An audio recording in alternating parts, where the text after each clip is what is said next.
Thanks for joining, everyone. So in a moment, I'll be passing over to my colleague, Bronwyn Jones, who's an associate in the data protection team at VWV. I'm a senior associate in the team. And Bronwyn will be talking about subject access requests because we are seeing a huge increase in the number of these requests being received by all organisations at the moment. I will then move on to talk about both data sharing and the proposed reforms to data protection law. And then, as I said, at the end, we'll leave at least kind of 10, 15 minutes for any kind of questions that you have, which might be on things that Bronwyn and I have discussed, or they might be on things that are pertinent to the work you're doing at the moment. So hope to have quite a good discussion in that final session. So now I'll pass over to Bronwyn, who's going to talk about subject access requests. So as Claire said, we've seen a really big increase in the number of subject access requests that are being made at present. So I'm just going to talk you through some hints and tips around managing them to hopefully make your lives easier if you do receive a subject access request. So subject access requests are where an individual makes a request for their personal data. Even if you haven't yet received a subject access request before, there's just steps that you can take in preparation that can make it easier to manage them if you do ever receive one. Preparation now, processes and procedures mean that your staff will be aware of what to do, and it can help to make the whole process a little bit less time depleting. So consider how you will search for personal data. The whole idea of a subject access request is an individual obtaining from you the information that you hold. So thinking about how you store information and therefore how you will search for it is really critical.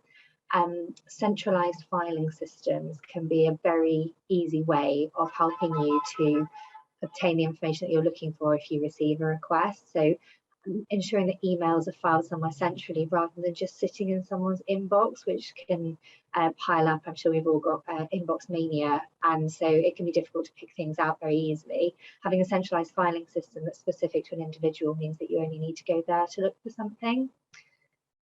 In addition, training staff on how to recognise a request, who to pass it to, and these sorts of things can also help you.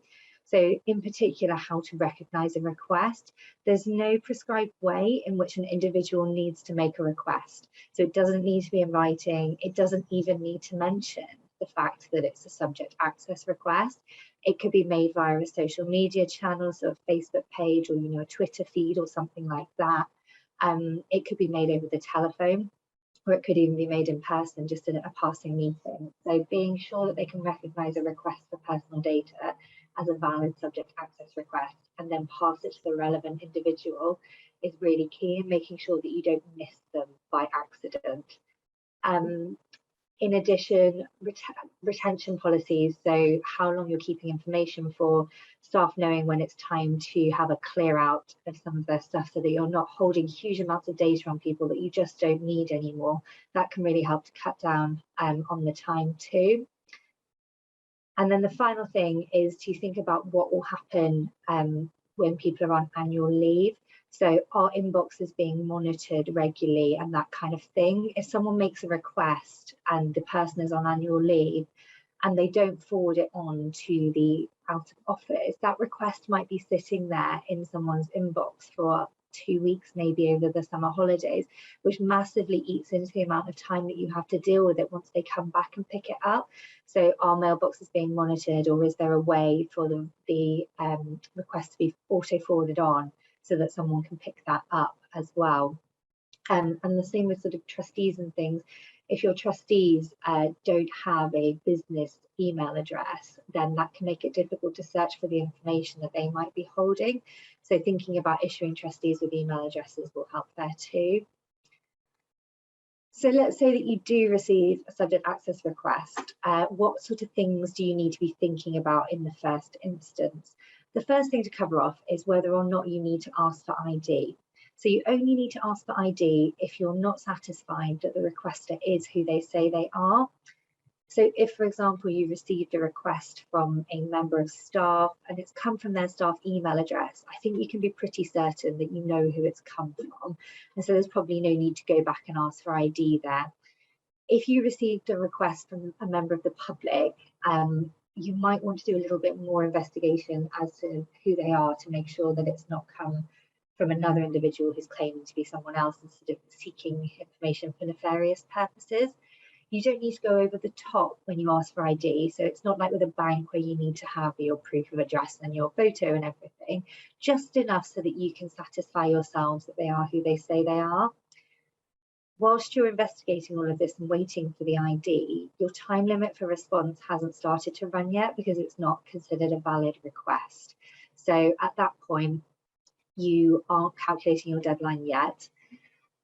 If the request is made by a third party, so perhaps a lawyer on behalf of an individual, you need to ask them to provide an authority from their client, for example, that says that the client has authorised the request to be made on their behalf by that lawyer and authorises their data to be released to them. And the same principle applies here. Until you've had that authority, you're not dealing with a valid request yet, so your time limit does not start to run. Once you are satisfied, the next thing to think about is clarification. So lots of people tend to make very broad requests of organisations, something along the lines of everything that you hold about me. And that could be very little, but it could be a huge amount. If you've had a staff member there for say 15 years and they're asking for everything, then you're going to be looking at a huge amount of data. So you are permitted to go back to the requester and ask them to clarify their request to be a bit more specific. We'd recommend trying to give them examples of the types of information they might be seeking. So maybe you could ask them to specify a date range, or if they're looking for a particular note of a conversation or something like that. So give them examples to try and increase the likelihood that they give you some useful information there to narrow down the scope of their request. And the advantage of this is, again, it just cuts down on the work that you're required to do when you do have to come to the review stage of the subject access request. So whilst you're waiting for their response, the time limit for responding to them pauses. So all the days that you're waiting can be added on to your time frame for responding, and they don't count towards it at that point. There isn't an obligation on them to respond. So you might get to a point where they just haven't responded. And at that point, you need to think about doing reasonable searches. But hopefully they come back to you and they provide you with some useful information to help you to provide them with whatever it is they're seeking. Calculating the deadline is the next thing. So you get 1 calendar month from the date that the request is made or the date that the ID was received, depending on whether you've asked for ID or not. So if you received a request today, so on the 13th of July today, 1 calendar month takes us to the 13th of August. So it's exactly 1 calendar, and sometimes people think it's 28 days, but it can be different amounts of days depending on how many days there are in that particular 1 month span. So the 13th of August is actually a Saturday this year. If the response date falls on a weekend, as it does with this example, your deadline for response rolls over to the next working day. So your deadline, if you receive one today, would be Monday the 15th of August. So you get a couple of extra days there just to help you out. If you'd ask for clarification, you might be adding a few more days on as well for the paused time limit whilst you're waiting for their response. In some circumstances, you're also able to extend the deadline by up to an additional 2 months. So that would take you to 3 months in total. And this is where a request is complex. Now, unhelpfully, there's no hard and fast definition of what a complex request actually looks like. It's all very contextual. But the ICO does have a really helpful list of factors on its website that could indicate that a request is complex. So, for example, if you're clarifying potential issues around confidentiality of the information, or if you're seeking specialist legal advice as well to help you put that response together there. In order to be able to rely on the extension, you need to be notifying the requester within the 1 month initial time frame to respond. So you send them an email to say, actually, it's taking us a bit longer than we thought, but the UK GDPR permits us to take up to an additional 2 months. And as long as you provide them with the reason for your extending the time frames or why you think the request is complex within that initial 1 month period of time, then that's fine. You are just notifying them. You're not asking for their permission. Some requesters come back and say, I don't give my permission for you to extend the deadline. That's not how it works. You're just letting them know. So it doesn't matter if they come back and say that they don't give permission. Okay, so you've received a request, you've been through the process of ID, clarification, you know when your deadline is. What next? The next point is to search for the information. And I think a really basic but fundamental question here is, what is personal data and what is being requested? And it can get very tricky sometimes and you get bogged down in details, but always asking the question of what is their personal data, because that's what they're entitled to under the law. Not everything created by a person is their personal data. So if you've got a member of staff, that can be particularly tricky in working out what is personal data and what's just them carrying out their job as part of their role, which might not necessarily, not every email they send will necessarily be their personal data. So for example, with me at VWV, not every email of advice that I send out to clients is my personal data, and I wouldn't be provided with that as part of the subject access request. But if someone came back and said, oh, Bronwyn was a bit rubbish on this piece of advice and that we had to look into it, then it might turn into my personal data. So keeping in mind the context of the request and whether or not something is a member of staff personal data. If it's become the subject of a complaint or a disciplinary, then possibly it will be, but just because their name's at the bottom of the email doesn't mean that it necessarily is. Also bearing in mind what they've actually asked for. So when you carry out your searches, having a look at whether they've given some more information, for example, this person's mailbox, or only information from this area of an information management system. That will help to cut down on the amount of work that you need to do, because you're just going straight to the source of what they're looking for and using the criteria they've given you to provide them with what it is that they're seeking. You don't need to go beyond the scope of their request, just keeping it very focused there. And remembering that the cutoff date that you need to search to is the date that you received their request. So there's no need to search for anything that's been generated since the date that you received their request. Otherwise, you'd be in this never-ending cycle of having to keep disclosing things to them. Right, so what you should end up with is a data set of information that's been produced in response to the searches that you did for the personal data. Now, just because it's been produced as part of the search doesn't mean that you're going to give it to the requester as it is. There's a whole host of exemptions that can be found in the schedules for the Data Protection Act, which you can utilise to withhold certain information where it would be appropriate. So the most commonly used exemption and the most key thing to think about is the privacy of others, so third-party personal data, where the information that's been requested contains information about another individual, then you need to consider whether it's appropriate to release it in all the circumstances.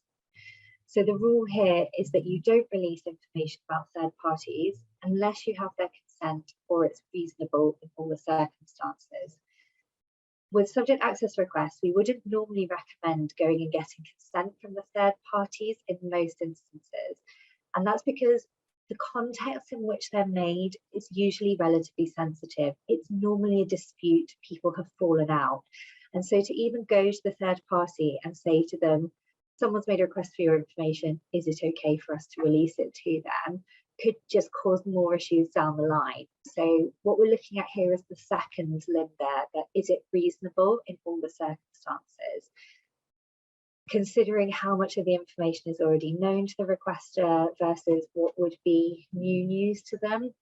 This is particularly important when you're looking at investigating a complaint against someone, because you wouldn't want someone to have come to you in confidence and said, I'm really upset about this, only for the person they're upset about to then see that piece of information. So just balancing what's reasonable against what's not reasonable and using a bit of a common sense approach there. Another exemption that you might want to rely on is the management planning exemption as well. So where release of the information would prejudice your ability to carry out some management planning.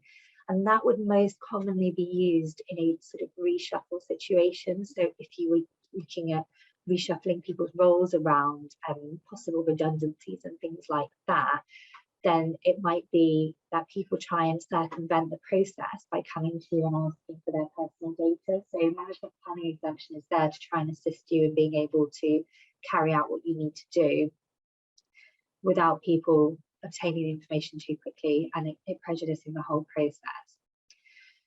Exemptions are incredibly useful, but they shouldn't be applied in a blanket fashion. So instead of it being done on a per document in or out type basis, looking at what the personal data is in the document and applying it in a really granular way.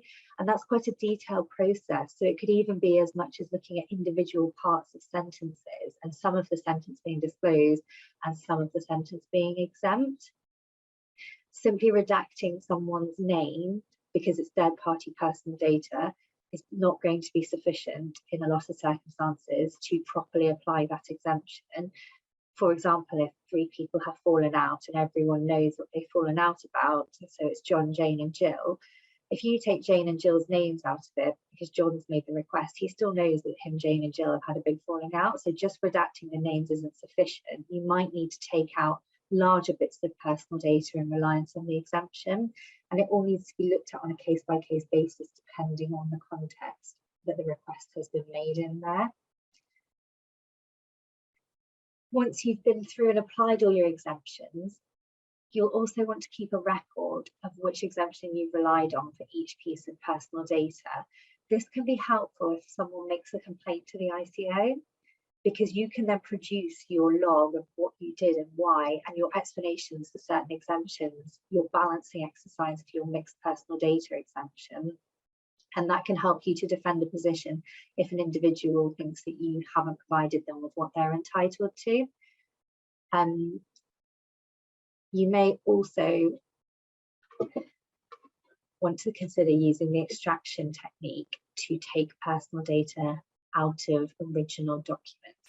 Now, what I mean here is the individual isn't entitled to the document itself, just to a copy of their personal data. And where you're applying your exemptions, you may come to a point where if you redacted certain bits in reliance on the exemption, the rest of it doesn't make a huge amount of sense. And what you can do there is take the personal data out and retype it into a table and apply some context to it. You put in some context comments to assist the individual in understanding what their personal data is there, because the redactions might have concealed certain things that would be important for them to know to be able to understand what you're disclosing. Great. So the next thing to talk about is security. You've been through, you've applied all your exemptions, you've done all your thinking and kept a record of that, and you've produced a beautiful piece of disclosure to send to the requester. And what you don't want to do is fall at the final hurdle here. So information security is really important. Making sure that the work is overseen by someone senior with a good knowledge of data protection will help with this, because as long as it's run through them, they should have the knowledge of the information security requirements that they need to apply to the disclosure. Effective redactions are really key. I think we've probably all seen the horror stories of where someone's used a pen and then you can see it through the paper if you hold it up to the light and that kind of thing. So pens can even be seen through if you do the photocopy trick too. So good, effective redaction tool electronically is the way forward with this one. You'll also want some encryption on it as well, and password protection if you're sending it electronically, which I think most requests are sent electronically now. So the National Cybersecurity Centre has password standards that you can apply to make sure that your password stands up to muster there. If you are sending it by email, once you've password protected it, do send it as an attachment to the email, but provide the password by separate means. So perhaps by telephone call or maybe via a text message. And the reason for this is, even if you sent it in another separate email that followed on from your email attaching it, if the account was compromised, the person who was in the account that shouldn't be would be able to grab the disclosure from one email and just take the password from the next email. So it's not really sufficient to have them in two separate emails. You want them in two completely separate places to make sure that that's properly secure there for you. If you're sending by post, make sure that you send it by signed for delivery so that it's got into the hands and it doesn't go astray or end up back at the post office depot or that kind of thing. So it needs to be straight into the hands of the person signed for.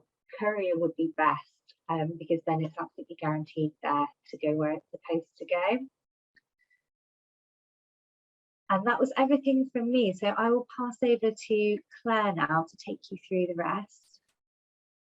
Thanks, Bronwyn. I'll have the next slide, please, Harriet. Brilliant. So I'm going to talk about data sharing next, because this is something that is almost a key part of data protection. And it's something that all housing associations will have to do from time to time. I imagine possibly even on a daily basis. So one of the key things to think about from a data protection point of view on this is, what are the roles being played in data protection terminology of the organisations who are sharing personal data? So we start with controllers. Controllers is the organisation or the entity, might be a sole trader possibly, but the entity who is determining the purposes and means is the phrase that the legislation uses. That's basically the how and the why of the processing. So they'll decide things like what personal data to collect. They'll decide things like, who to share it with. So they basically have control of how the data is used. There's also a concept around joint controllership, which is where two separate controllers, so two separate organisations, for example, or maybe even two separate housing associations, they get together and they decide to use personal data for a common reason, for common and shared purposes. And that creates a thing called a joint controller relationship. Now, this is a relatively new concept in data protection terms, and things are still a bit woolly around where is that line between being independent controllers and being joint controllers. So that's just what I want to flag with you, really, just that it's something you might need to think about from time to time. If you are joint controllers, you have to make your arrangement with the other controller available to the data subject. So, for example, in your privacy notice. The ICO Data Sharing Code of Practice is a really useful resource when thinking about data sharing. And the Data Sharing Code of Practice is statutory guidance, which means that the courts have to take it into account, for example, when considering data protection law. And the ICO are also required to take it into account when taking enforcement action. So it's worth taking a look at. The one thing to clarify regarding the Data Sharing Code is that it only applies, or it's only relevant where controllers are sharing personal data between each other. So it doesn't cover the next point, which is around processors. So the sharing code of practice only covers situations where it's going controller to controller or joint controller to joint controller. So processors under data protection law, they are the entity that is processing personal data on behalf of the controller. So you will often have this in a kind of cloud storage situation, for example, or maybe use a payroll provider. And it's really important to work out who is playing what role, because that's fundamental to the data protection obligations of the various different entities. So if you are using a processor, so as I said, they're normally a service provider, contractor that's processing personal data on your behalf, you have to have a contract in place with them that contains the mandatory provisions which are outlined in the UK GDPR. And that covers various things around the fact the processor has to keep the information secure. And when they've finished using it in accordance with your instructions as controller, they have to either return it to you or delete it. In addition to having that contract with those mandatory provisions in it, you have to also check your processor's data protection compliance. So you're not supposed to use a processor unless you are satisfied that they are data protection compliant and that they will process the personal data in accordance with data protection law. So there's two things to think about essentially when you are using processors. It may be the case that the processor is also transferring the data outside of the UK.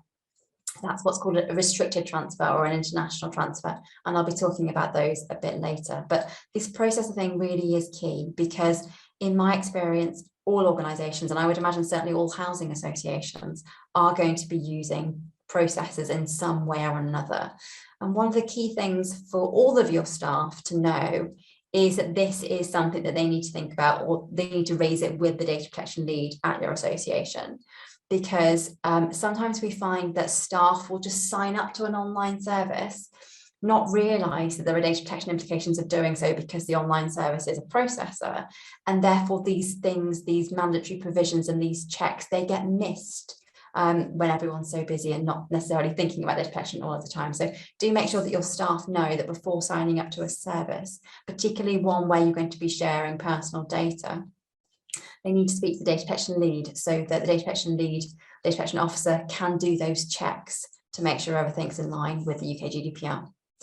Okay, so I wanted to cover sharing internally as well as sharing externally, because there are still data protection things to think about. It's not as high risk, but it doesn't mean that it's an absolute free-for-all when it comes to data protection. So you should really only share information internally on a need-to-know basis. So I'll give you an obvious example. You wouldn't expect HR information to be shared with everybody, for example. So think about what technical measures you have in place. So access permissions, again, financial information, HR information, personal information like that. You should have quite strong access permissions in place to prevent anybody who logs onto your system from being able to access that type of thing.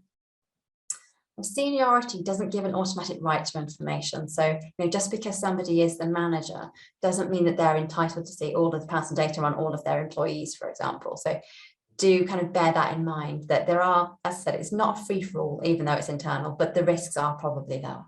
Okay, so external data sharing, what are the key things to be thinking about? So a lot of these points that I'm covering off now, you'll find in the ICO's data sharing code of practice. So whenever someone comes to me and says, we need to share data externally, what are the key things we need to be thinking about?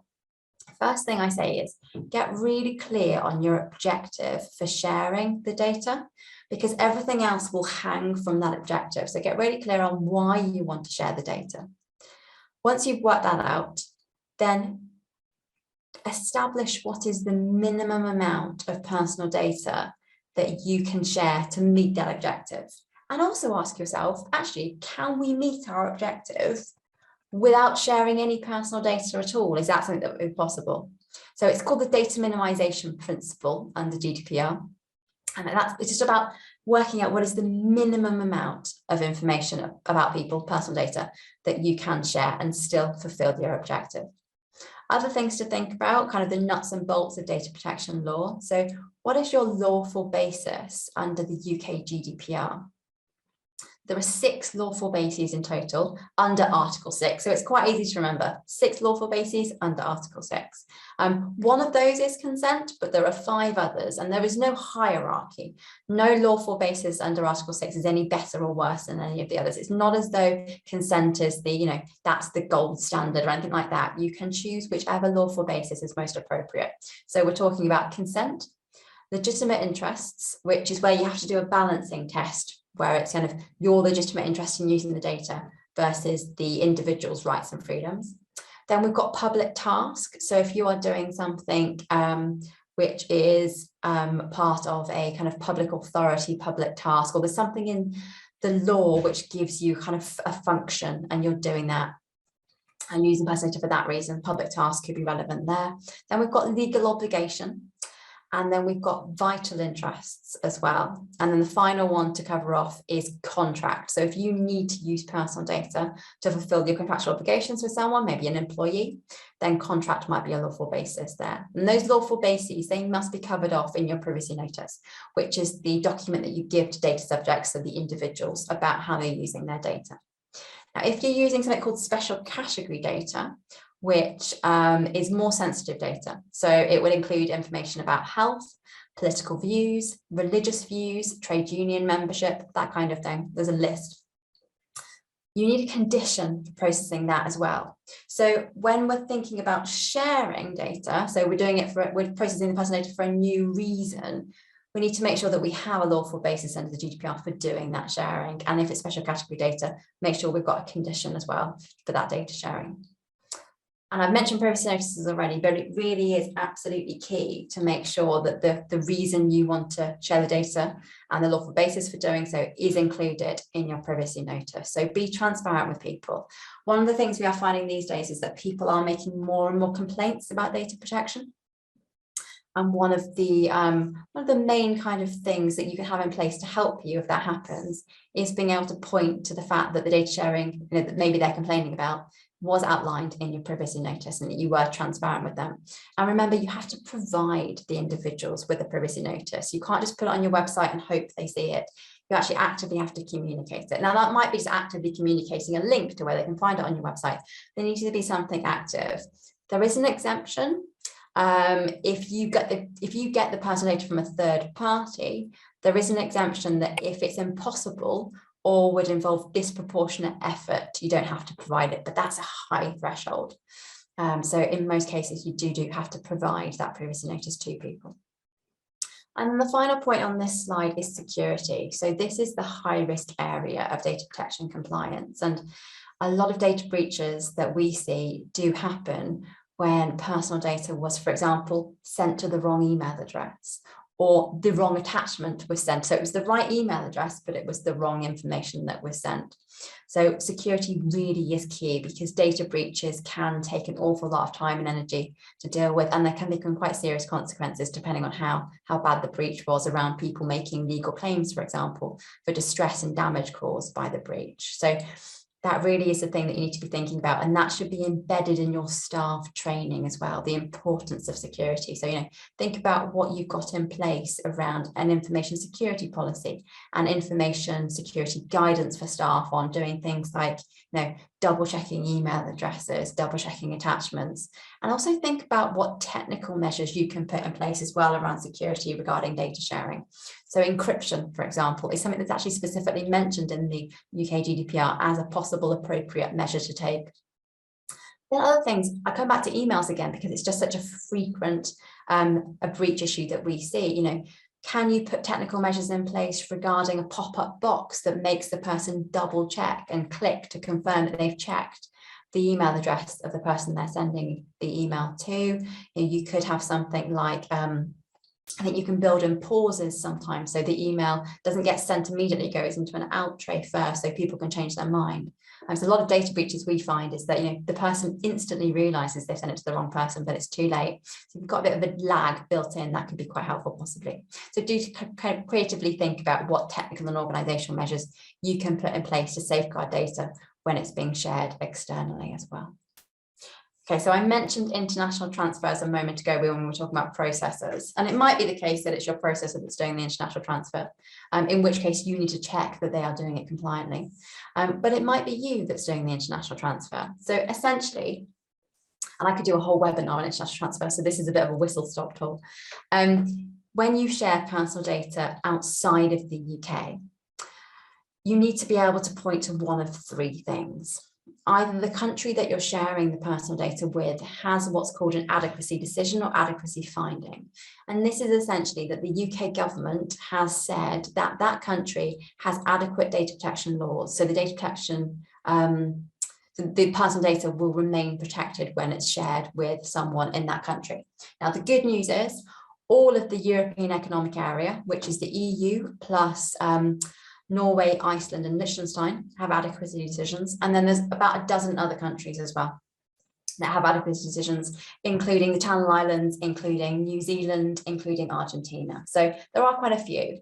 The notable exception to that is the US, and that's problematic because that's where a lot of data is held by tech companies, for example, or a lot of people will use backup servers held in the United States for that kind of thing as well. So if data is going abroad, you do need to make sure that you've got something in place to safeguard it. So if there's no adequacy decision, then we're looking at either a safeguard or possibly a derogation from the requirement to have a safeguard. Now, the most common safeguard that you can put in place are contractual clauses. So up until quite recently, the contractual clauses were called the standard contractual clauses. From September this year, that will essentially be replaced by something called an international data transfer agreement for new transfers of data. This is a UK specific agreement. Now, we are waiting for the detailed ICO guidance on this international data transfer agreement, and that's been eagerly awaited since February. So hopefully we'll have that soon. But as I said, from I think it's the 21st of September for new transfers, you have to now use the international data transfer agreement rather than using the old European sender contractual clauses. But as I said, there are situations where you might be able to rely on a derogation. So if you have the explicit consent of the data subject, that means that you don't need a safeguard or an adequacy decision. Now, the problem with explicit consent is that the derogations are only appropriate for very limited transfers. They wouldn't work for routine data sharing. So they wouldn't work, for example, with your cloud storage provider if they were holding data in the United States, for example. And that explicit consent, as those of you who will know about consent under the GDPR will know that consent is quite a high threshold. So it has to be specific, freely given, informed, and an unambiguous indication. I think where it comes to international transfers, I know that the European guidance on this, which arguably is no longer directly applicable to us, but the European guidance on this always used to say that if you are relying on explicit consent, you actually need to tell the individual what country it will be going to and give them some idea about the risks of that. So really, it's if you don't have an adequate decision, of the country doesn't have an adequate decision, then really you're looking at safeguards, which would be the agreed. Normally it will be the contractual clauses. There are other safeguards that you can put in place. So binding corporate rules, for example, for international organizations, probably not going to be hugely relevant to housing associations though. And then also certification schemes. But as far as I'm aware, we don't have any certification schemes yet for international transfers. But I do know that the government is looking at alternative transfer mechanisms, which hopefully will make international transfers a little bit easier. Now, the last thing to talk about on international transfers is something called Schrems 2, which means that even if you're relying on a safeguard, you still need to think about doing a transfer risk assessment. And we hope to have more guidance from the ICO on this shortly. Okay, so it's a final bit on data sharing regarding police requests. So the reason I want to talk about this is that the Information Commissioner's Office published an opinion recently regarding police requests, and the ICO found that the police were requesting excessive amounts of data from organisations when doing their investigations, particularly, and the particular opinion was around victims' data, victims of sexual assault and rape cases in particular. So if you are approached by the police for information on, one of your tenants, for example, or even a member of staff, the starting point is there is no obligation to disclose personal data to the police unless they have given you a court order saying that you are required to provide it. So sometimes, and this is changing now, I think, in light of the ICO's opinion, but sometimes the police could be relatively heavy-handed and just say, were the police handed over kind of situation. But that is, I think, slowly changing now. So if you do get presented with a request for personal data from the police, you need to be satisfied as to why the police need that information, why it's relevant to the investigation they're doing. So if the police come to you and say, look, we want all of the information you hold on Joe Bloggs, your employee, because we're investigating her for, I don't know, fraud or something like that. Well, your question would be, well, why is all the information we hold on them relevant? You still need to think about the essential points that we've just covered off a moment ago. So you still need to think about things like lawful basis. So what's your lawful basis for sharing the data with the police?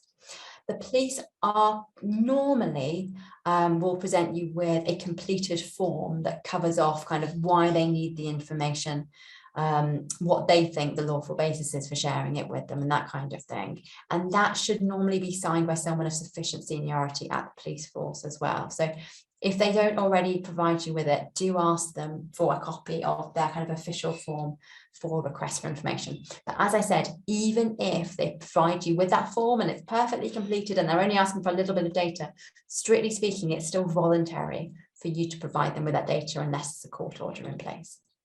And do think about security as well, because the last thing you'd want is for someone to be pretending to be a police officer to get data. So, do sufficient checks on the police to make sure that they are who they say they are.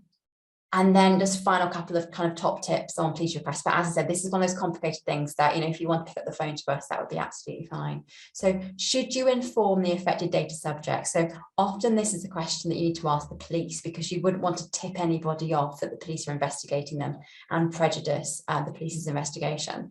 But if it's a victim, for example, who knows an investigation is ongoing, then I think this opinion from the ICO said that really the police should have already communicated with that individual regarding the fact they would be asking potentially you for the data. But if in doubt, do make sure that you are satisfied that the individual does know, for example, if they are the victim, that you are going to be sharing this information with the police, and give them the opportunity to object to any data sharing. So really, it's kind of making sure that the individual is kept in the loop as far as possible, unless that would involve them tipping them off, for example. And then requests from other authorities as well. So it's not just the police that we see these types of requests from. So some local authorities have prosecution power. So you might get something from the local authority as well. And very, very similar points apply. Okay, so just the last 5 minutes, I wanted to cover off the proposed reforms of data protection law. Now, we're recording this on the 13th of July. And as far as I'm aware, there are no plans to halt these proposed reforms of data protection law. And I was reading yesterday on the internet that the senior civil servants involved in data protection reforms are still saying that we are due to see the data reform bill shortly. So I don't think the change in leadership of the Conservative Party is necessarily going to put an automatic halt on these reforms. There's quite a lot of work has already gone into them behind the scenes already. So just to start with subject access requests and the proposed reforms there. So Bronwyn's talked you through the main points to think about when it comes to subject access requests. At the moment, if you want to refuse to respond to a request or charge a reasonable fee, but you have the choice and most people just choose not to respond, you have to show and demonstrate that the request is either manifestly unfounded or manifestly excessive. Neither of those terms are actually defined in the UK GDPR. So we rely on ICO guidance for this kind of thing. And the ICO said that actually both of these are a relatively high threshold. The government, who is very conscious of the burden placed on organisations when dealing with subject access requests, because they can be incredibly time consuming to deal with, the government is proposing to change that threshold to vexatious or excessive. Now, we don't know at the moment what that means either, but hopefully when we've seen the data reform bill, we'll have a bit more idea about what where exactly that threshold is going to lie. As I said, the idea behind the new wording, though, is to make it easier to refuse to respond. So that's good news. There was some talk of introducing or reintroducing a nominal fee for subject access requests. It used to be £10 under the Data Protection Act 1998. That's not going ahead. They do say, though, that sector-specific needs are still being considered, particularly around smaller organisations. So again, there might be some more good news on the horizon shortly. Okay, so the main thing that I wanted to talk about in this section is accountability. So accountability is your obligation to demonstrate your compliance as well as just complying. Now, that's going to involve policies, procedures, records, that kind of thing. And I would expect all of you to have some form of data protection policies for staff in place, for example. Now, the idea behind accountability is that you can demonstrate your compliance, but you're also able to stress test the measures you have in place. So, for example, when it comes to security, you might have encryption in place. Well, how often is your IT team, for example, testing that encryption is actually effective and up to date? So as well as making sure you can demonstrate compliance, it's also about evaluating the effectiveness of the measures that you have in place. Data protection impact assessments are part of accountability, and they are a requirement where processing is likely to lead to high risks. And they're a really useful mechanism around projects. Maybe you want to use personal data in a new way, a really useful way of just talking through and thinking through the data protection implications of what you want to do. And I would strongly recommend that you, if you are going to do one of these, you do one kind of really early on in the project and don't leave it until kind of last minute. So make sure all of your staff know that if they want to do something a bit more unusual or something new, they need to speak to the data protection lead first of all to make sure that any data protection impact assessment information is gathered and that can be done properly. And then the last thing on this slide, which is part of accountability, is called a record of processing activities under Article 30 of the UK GDPR, or ROPA for short.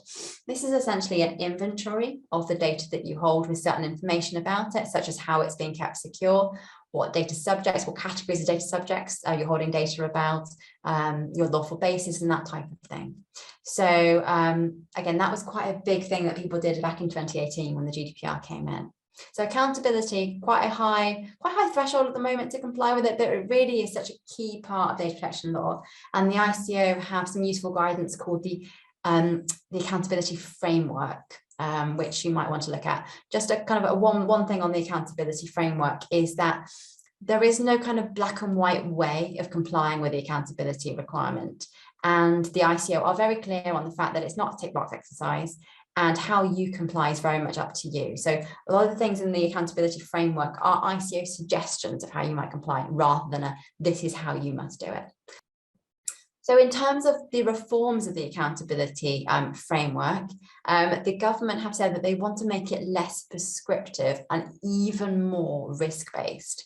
So this means that organisations that hold a lot of sensitive data, special category data, or large volumes of sensitive data in particular, they are going to still be expected to have very robust measures in place to make sure that that is being dealt with in a data protection compliant way.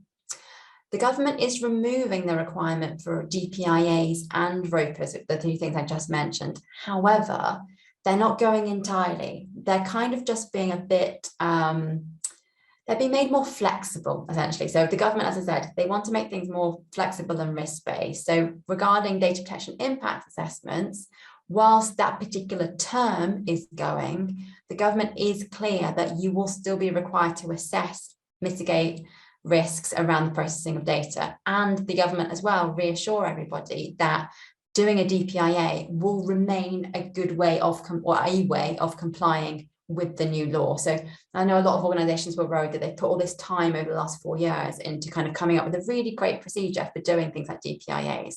The government kind of reassures everybody that they're not throwing everything out and starting again. They just want to kind of add a bit more flexibility into the system. And again, ROPAs are being replaced by what the government is going to, well, the government in its consultation response is calling a personal data inventory. It's not quite clear at the moment exactly how that will differ from a ROPA. So the government is calling this kind of new accountability framework a privacy management program. And it's clear to me that a lot of the key things will still remain. So if I have a look now at the government's response to this, they're still talking about risk assessment, policies and procedures, transparency, training and awareness for staff, monitoring, evaluation and improvement. So these are the key things that we've all been thinking about over the last 4 years. They're very much not throwing the baby out with the bathwater. And then the very final thing I wanted to mention is that in terms of the privacy and electronic communication regulations, or Pekka for short, PECR, they sit alongside the UK GDPR and the Data Protection Act. And there are some reforms being made to those regulations, which actually predate the UK GDPR. So the the amount that can be fined under Pekka will be increased to sit alongside the 17.5 million that's under the UK GDPR. And they're extending something called the soft opt-in. So at the moment, if you want to send direct marketing, which is broadly defined to also include promoting aims and ideals, you either need the consent of the individual or you need to be able to rely on something called the soft opt-in. Now, just to be clear, this is only when you're sending electronic direct marketing. This doesn't apply to post. So we're talking email, text message, social media DM. Then you can rely on something called the soft opt-in, but only in very strict situations. So some quite strict criteria around the soft opt-in. For example, you have to have given the individual the opportunity to opt out when you first got their contact details, and you can only market similar goods and services. Just two of the requirements there. So they are proposing to extend the soft opt-in. We don't know exactly how yet, but the idea is that charities and organisations that do non-commercial activities as well as commercial activities will be able to rely on this. Again, not sure the detail yet, but that is some good news there. And as I said, greater enforcement powers for the ICO as well. Fines are one part of that, but there's other things as well, like assessment notices too. And then cookies is the final thing. And this is something that hopefully I think will be popular with a lot of people. The government, the long-term plan is to get rid of cookie banners, which are those things that pop up normally when you go onto a website. But in the short term, they're going to be relaxing the requirements around consent for cookies. So that's the main gist of the data protection reforms. It's about the whistle-stop tour there, that hopefully we'll see the data reform bill, it'll be called. Now, whether we'll see that before Parliament rises for recess on the 21st of July, I don't know. But if we don't, I'm optimistic that it will probably be in early autumn time.